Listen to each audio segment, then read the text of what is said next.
Ladies and gentlemen, please welcome the President of the United States, Donald J. Trump, and the Secretary General of the United Nations, Antonio Guterres, accompanied by Vice President of the United States, Mike Pence, United States Ambassador to the United Nations, Kelly Craft, and United States Secretary of State, Mike Pompeo.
Good morning, everyone.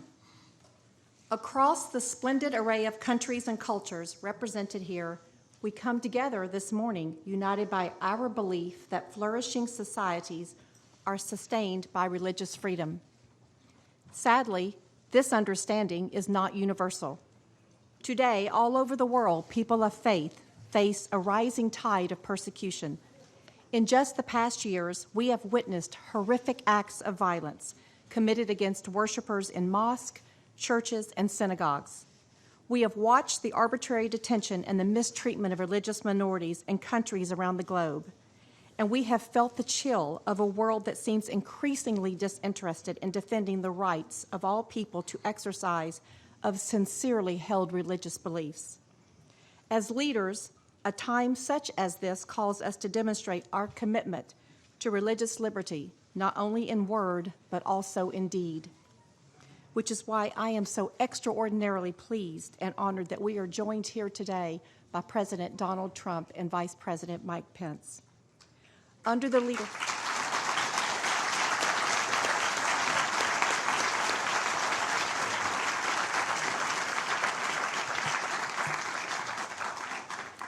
leadership of these men, the United States has not only spoken of a renewed commitment to religious liberty, it has demonstrated one. Just 2 months ago, President Trump hosted victims of religious persecution at a historic event at the White House. His administration has vigorously defended religious liberty and the freedom of conscience in the United States. And under his guidance, the State Department has become a watchful defender of religious liberty, especially through the 2019 Ministerial to Advance Religious Freedom, the largest freedom event of its kind in the world.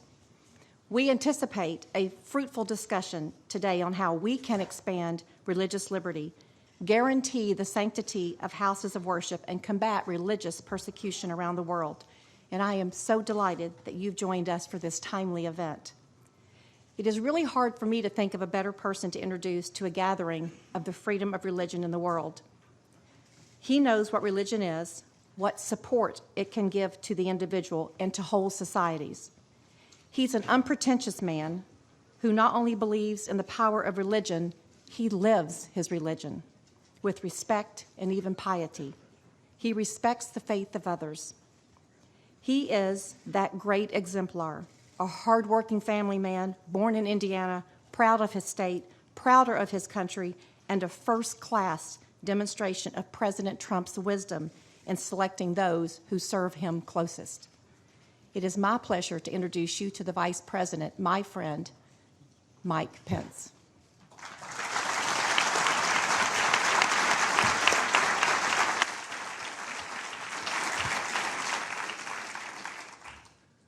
Mr. President, Secretary General Guterres, Ambassador Kraft, Secretary Pompeo, members of the Cabinet, distinguished members of Congress, world leaders, and most especially to the courageous men and women who join us here today, who have suffered persecution and violence for simply living out your faith,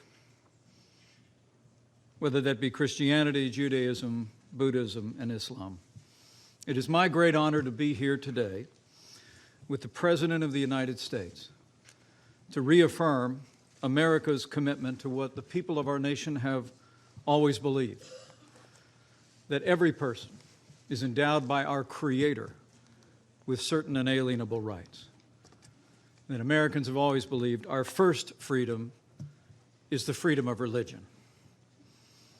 Today, President Donald Trump becomes the first American president to convene a meeting here at the United Nations on religious freedom, and it is my great honor to introduce him.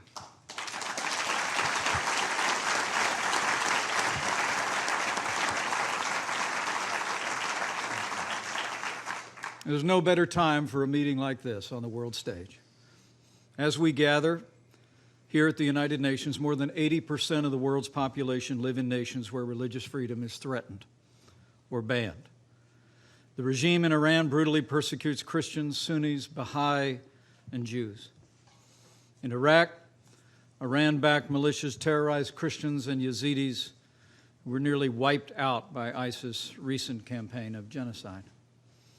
The Communist Party in China has arrested Christian pastors, banned the sale of Bibles, demolished churches, and imprisoned more than 1 million Uyghurs in the Muslim population. In our hemisphere, the regime of Daniel Ortega is virtually waging war on the Catholic Church.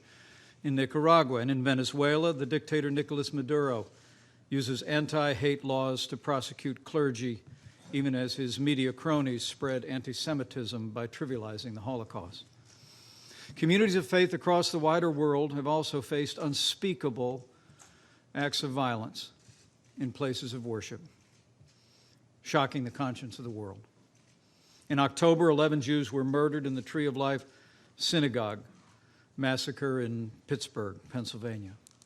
In March, a gunman killed 51 Muslims at prayer in 2 mosques in Christchurch, New Zealand. And just a month later, suicide bombers murdered more than 300 Christians during Easter services at 3 Christian churches in Sri Lanka. These attacks strike at the heart of everything free peoples hold sacred.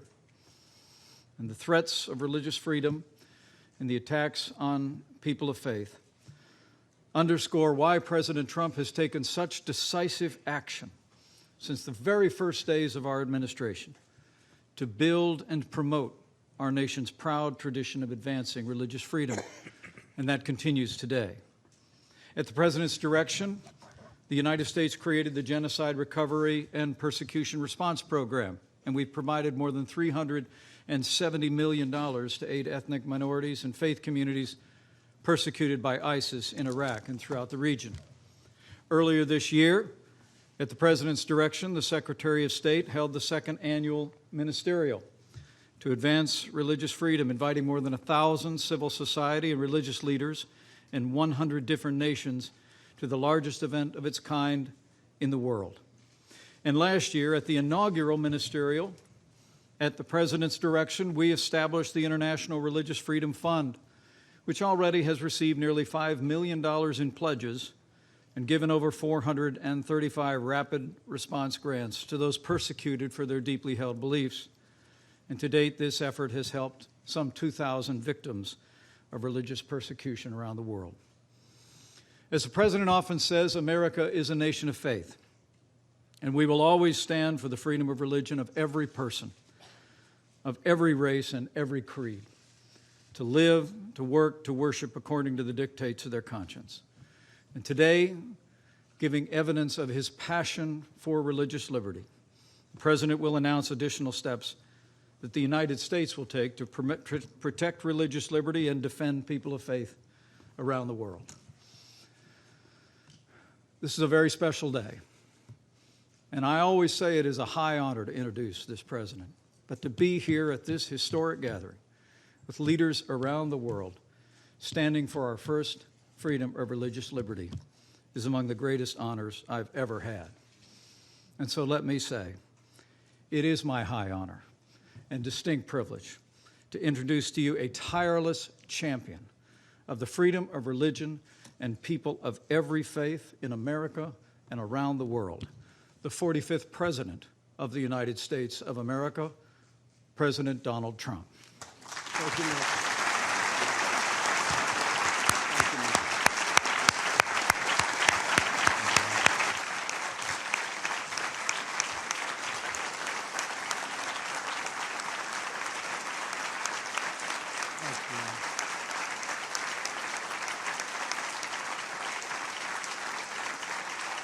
That's very nice. Thank you very much. That's very nice. And I want to thank Mike today. It's a true honor to be the first president of the United States to host a meeting at the United Nations on religious freedom.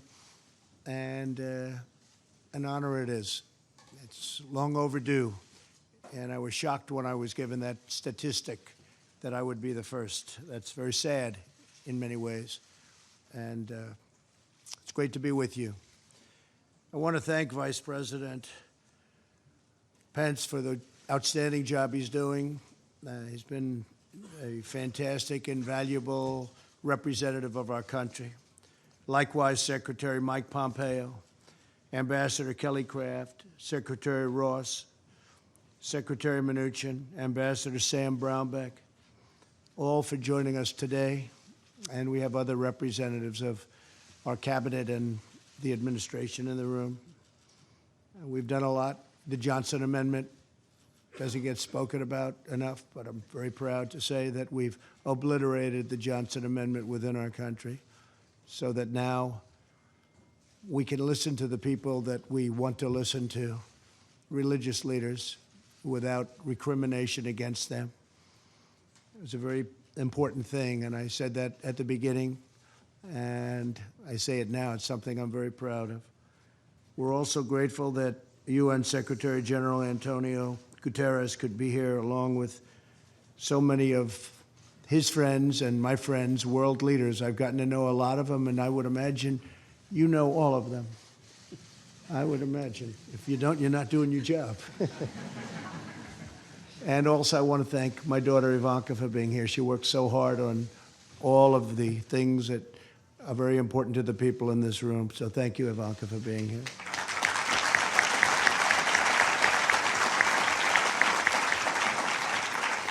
The United States is founded on the principle that our rights do not come from government, they come from God. This immortal truth is proclaimed in our Declaration of Independence and enshrined in the First Amendment to our Constitution's Bill of Rights. Our founders understood that no right is more fundamental to a peaceful, prosperous, and virtuous society than the right to follow one's religious convictions. Regrettably, the religious freedom enjoyed by American citizens is rare in the world. Approximately 80% of the world's population live in countries where religious liberty is threatened, restricted, or even banned. And when I heard that number, I said, please go back and check it because it can't possibly be correct. And sadly, it was 80%. As we speak, Jews, Christians, Muslims, Buddhists, Hindus, Sikhs, Yazidis, and many other people of faith are being jailed, sanctioned, tortured, and even murdered, often at the hands of their own government, simply for expressing their deeply held religious beliefs. So hard to believe. Today, with one clear voice, the United States of America calls upon the nations of the world to end religious persecution.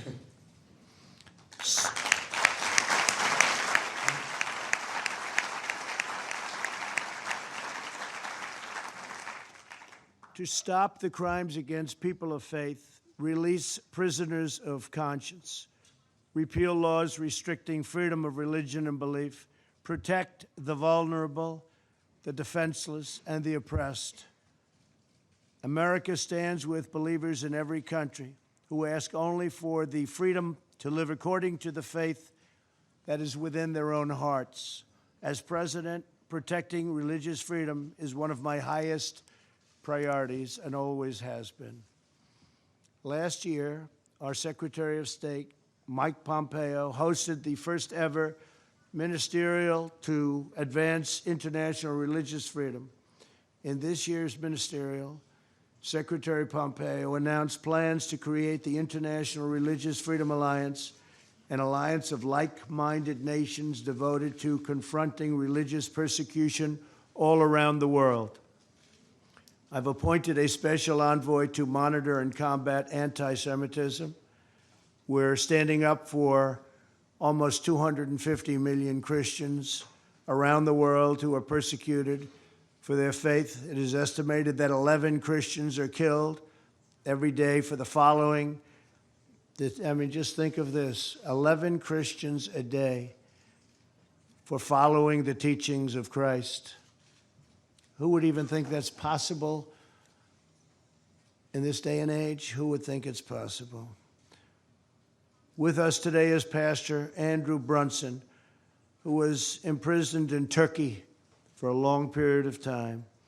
Last year, my administration was thrilled to bring him back home after a very short and respectful negotiation with a very strong man, and a man who's become a friend of mine, fortunately, President Erdogan of Turkey.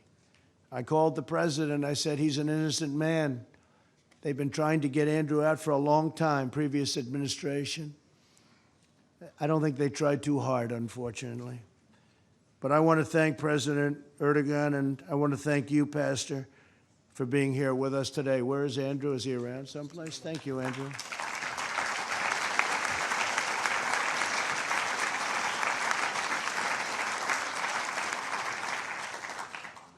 We did a good job with that negotiation, Andrew. You got back. Wasn't easy, wasn't pretty, but you got back, and we're proud of you. You have a great family. And the love, when Andrew came back, the love from so many people, it was actually, I hadn't seen anything quite like it. So congratulations, and I understand you're doing fantastic work with your family. Thank you very much. Thank you, Andrew.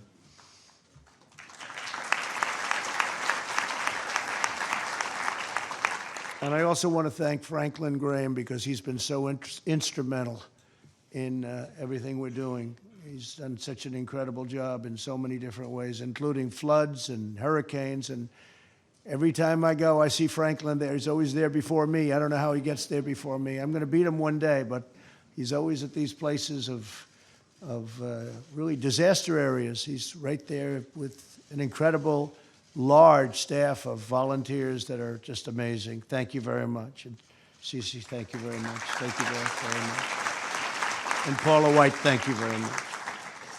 In July, I met with survivors of religious persecution at the White House, and we're honored that many of them could be here today as well.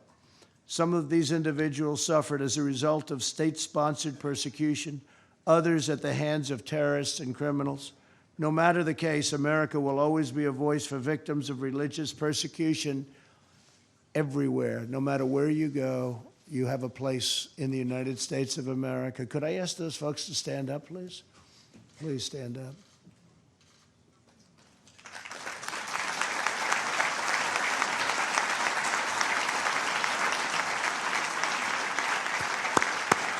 Thank you. Thank you very much. In recent times, the world has also witnessed devastating acts of violence in sacred places of worship. In 2016, an 85-year-old Catholic priest was viciously killed while celebrating Mass in Normandy, France. In the past year, the United States endured horrifying anti-Semitic attacks against Jewish Americans at synagogues in Pennsylvania and California. In March, Muslims praying with their families were sadistically murdered in New Zealand.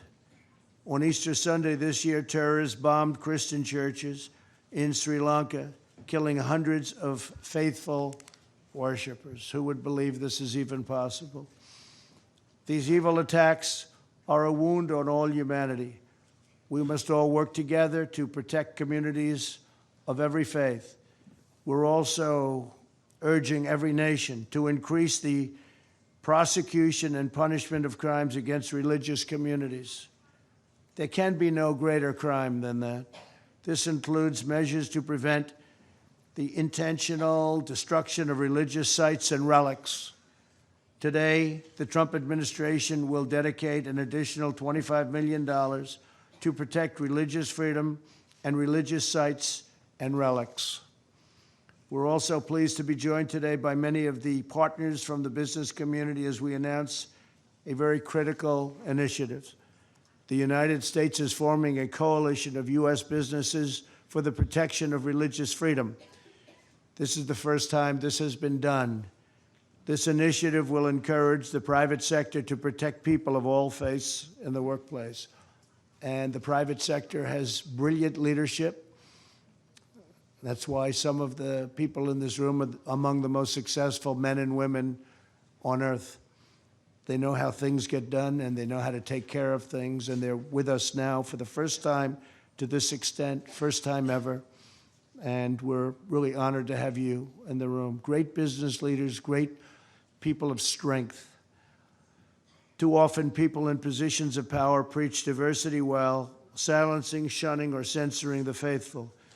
True tolerance means respecting the right of all people to express their deeply held religious beliefs. Before I conclude, I want to once again thank all of the survivors in the room for their courage and resilience. You're an inspiration to the world. You remind us that no force on earth is stronger than the faith of religious believers. The United States of America will forever remain at your side and the side of all of those who seek religious freedom. Today, I ask all nations to join us in this urgent moral duty.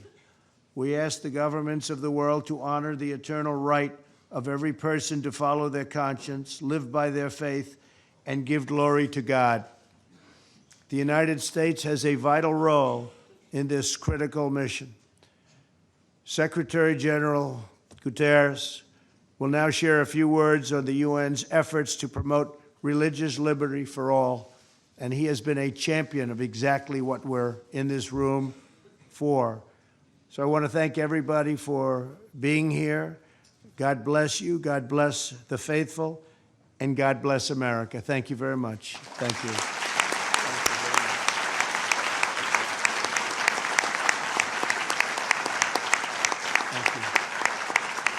Thank you very much. Mr. President, welcome to the United Nations. It's wonderful to see you back with us. And I also welcome the distinguished members of your administration.